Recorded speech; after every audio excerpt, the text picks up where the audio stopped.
à définir.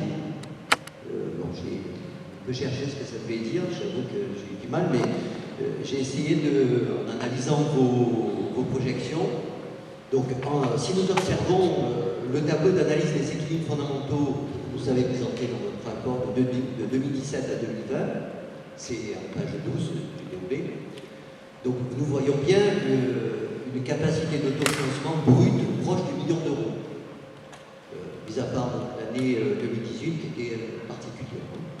Et une capacité d'autofinancement net proche de 50%, soit 500 000 euros pour ces mêmes années.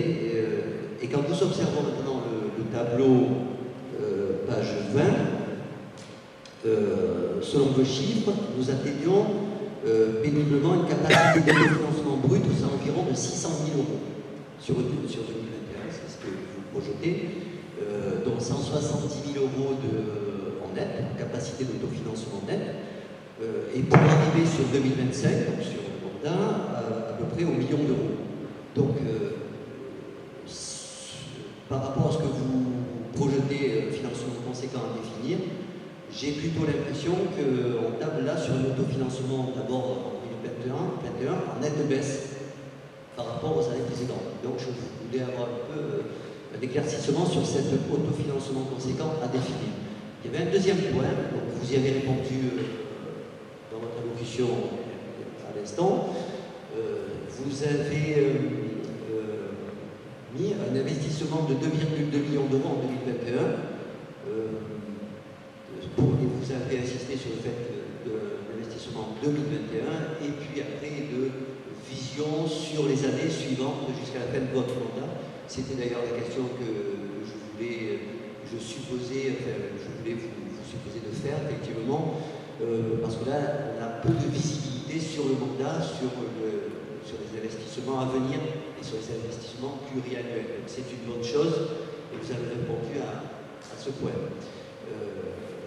Parce que, outre donc, concernant ce financement, outre les subventions, comme vous les avez mentionnées, vous prévoyez, j'ai compris, 1 million d'euros à peu près d'emprunt. Bon, en mémoire, il me semblait que c'était une formulation que vous reprochiez à la précédente municipalité. Donc, je pense que là, on verra un petit peu ce que ça va donner. Ça, c'était le deuxième point, donc vous y avez répondu. Et il y avait un troisième point que nous voulions mettre en avant, notre équipe. Vous affirmez pouvoir stabiliser les dépenses de personnel. Vous le dites donc clairement en page 13 du DOB. Je vais reprendre.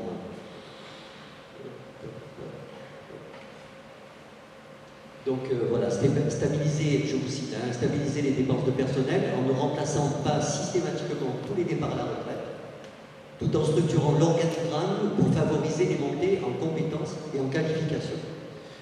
Donc, bon, petite anecdote, l'organigramme, j'en entends parler depuis des années. Nous aimerions en avoir connaissance. Je pense que ce serait sympa de pouvoir nous le faire passer.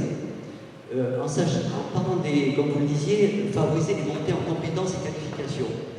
Je voulais vous rappeler qu'au tout début du mandat, je crois que c'était le premier conseil municipal que vous faisiez,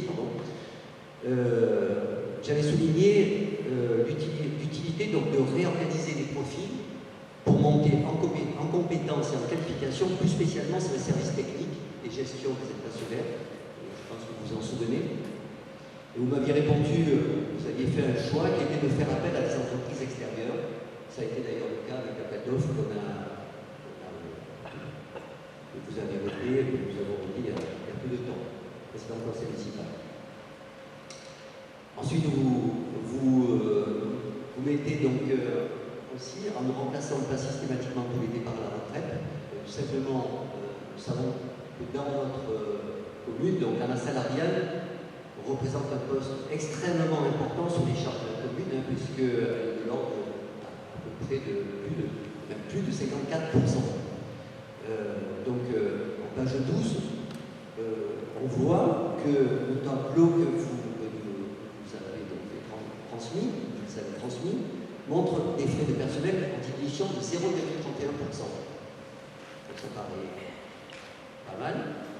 Mais je crains qu'au vu des embauches prévues, vous en citiez pas mal tout à l'heure, les embauches prévues par votre majorité, je cite ce que vous aviez mis, ce que vous mettez dans votre rapport, dans la directrice d'aménagement du territoire, directrice de la communication, puis sans compter des embauches nouvelles, des nouvelles structures dans la maison, comme la maison France Service, 2 agents de service civique, et puis bien sûr sans compter les stages que naturellement il va y avoir au sein de la commune, les emplois saisonniers, etc.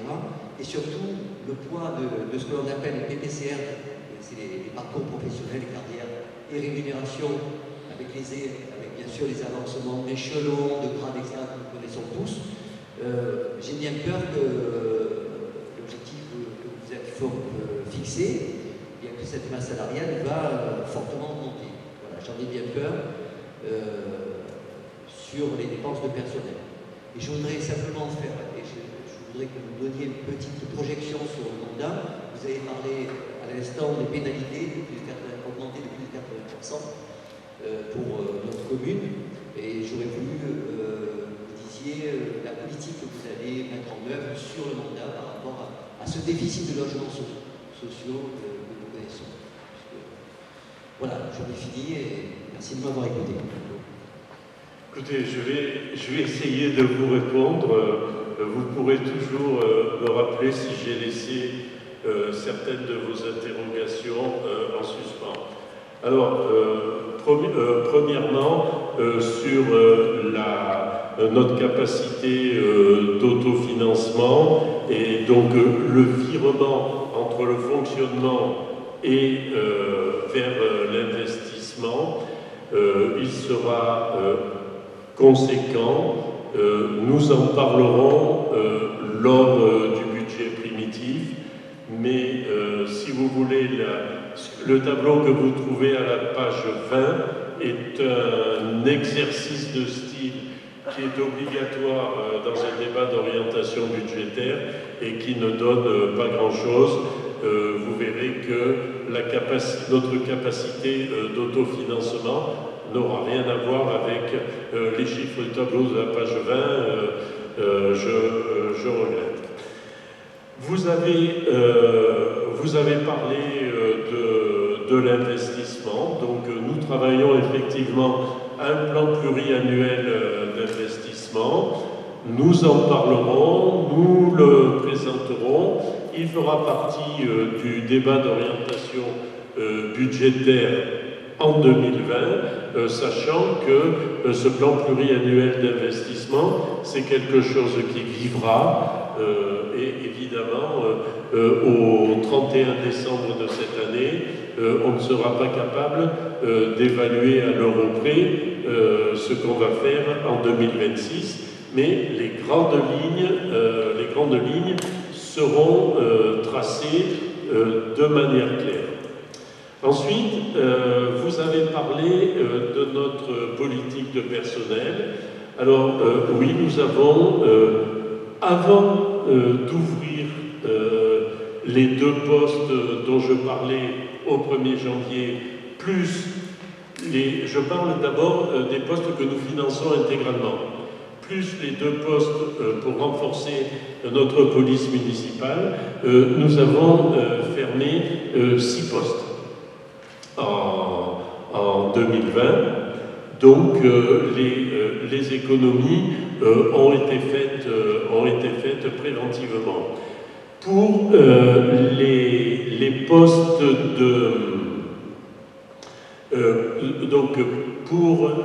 les postes de France Service et pour le demi-poste de manager commerce, nous mettons en place, et ça aussi c'est notre politique vis-à-vis des personnels, nous mettons en place un système de mutation et de promotion interne. Donc ce sont des postes qui vont être pratiquement intégralement financés. Et quant au poste de chef de projet, nous attendons, avant de le recruter, de toute façon, le financement devrait être de 70 à 80%, et c'est un poste qui est prévu pour la durée de la mandature. Donc nous sommes extrêmement vigilants à la masse salariale. Alors vous avez justement fait remarquer que la masse salariale représente un taux important dans notre fonctionnement. D'ailleurs, je pense que c'est même un petit peu plus que 54%.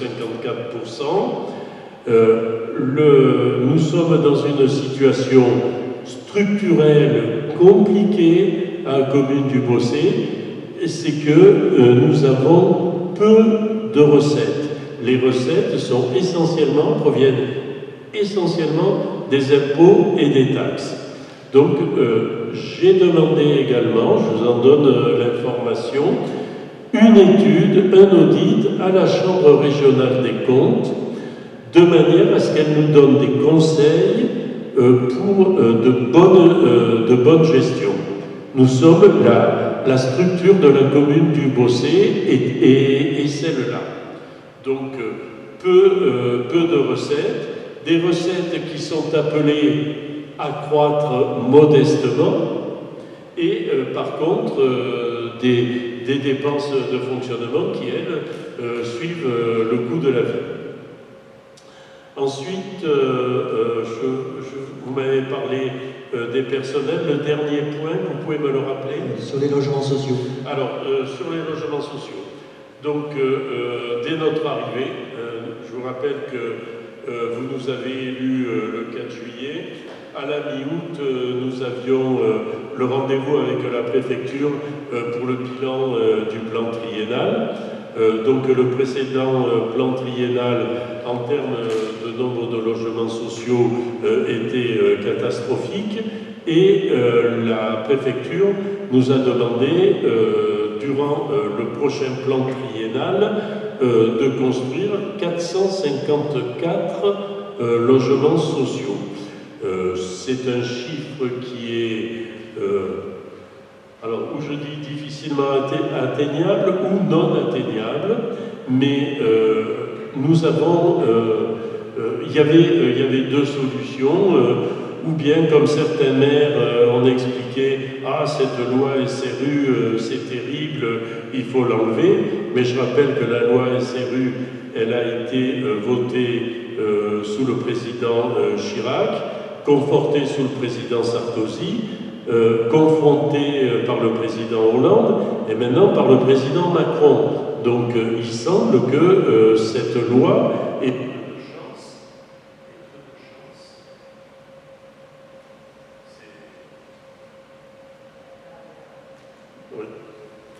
Oui, voilà. Il y a peu de chance, donc je disais que cette loi soit abrogée.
deuxième voie est de créer de petites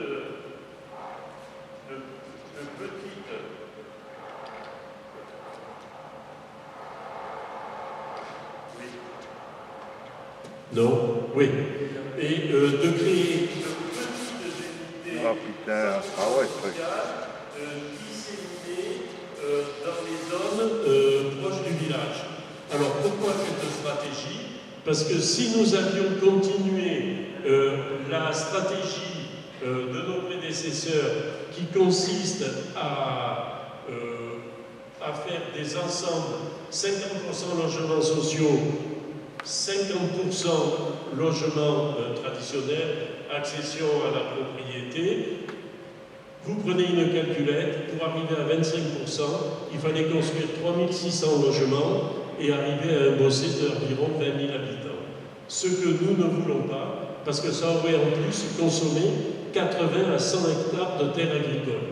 Donc nous avons pris l'option de petites unités où la mixité sociale se fera par l'environnement et dans ces conditions, nous espérons aller d'ici 10 ans vers un bossé d'à peu près 13 000 habitants. Voilà. Je ne sais pas si j'ai répondu à vos interrogations. Oui, donc si je comprends bien, c'est pour les spécificités de logements sociaux. Excusez-moi. Si je comprends bien, si vous avez bien compris, donc vous avez opté pour la politique de faire des unités de logements sociaux purs disséminées dans le village. Absolument. Voilà. De petites unités, en général de moins de 20 logements qui puissent s'intégrer dans les différents quartiers. Je peux également annoncer, puisque vous savez qu'il y a une opération qui est non pas en cours, loin de là, hein, mais qui est initiée, et certains se sont étonnés que ce ne soit pas la totalité des zones constructibles qui soient dans le périmètre de préemption. Ça a été fait uniquement pour des raisons évidentes. On ne pouvait pas mettre des zones mal desservies ou trop éloignées, mais afin de faire taire toute critique, la totalité de ces zones seront dans le périmètre de préemption, et ainsi personne ne pourra imaginer qu'on veut protéger tel ou tel élu. Voilà. C'est dans un souci de transparence. Est-ce qu'il y a d'autres questions ?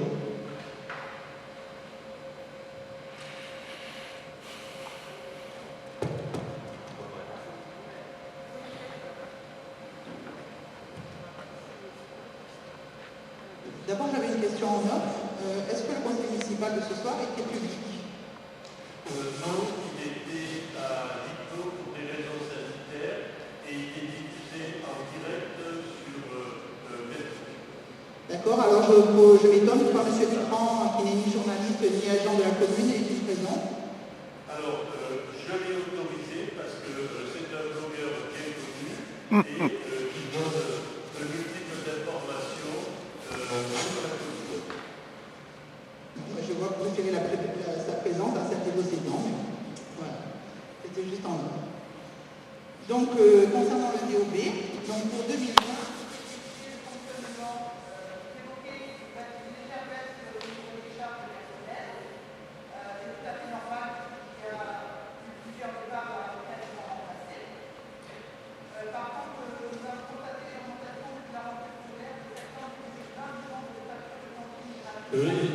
Excusez-moi, essayez de parler plus près du micro, si c'est possible. Ah oui, on me signale, pardon, que je dois intervenir. donc je recommence.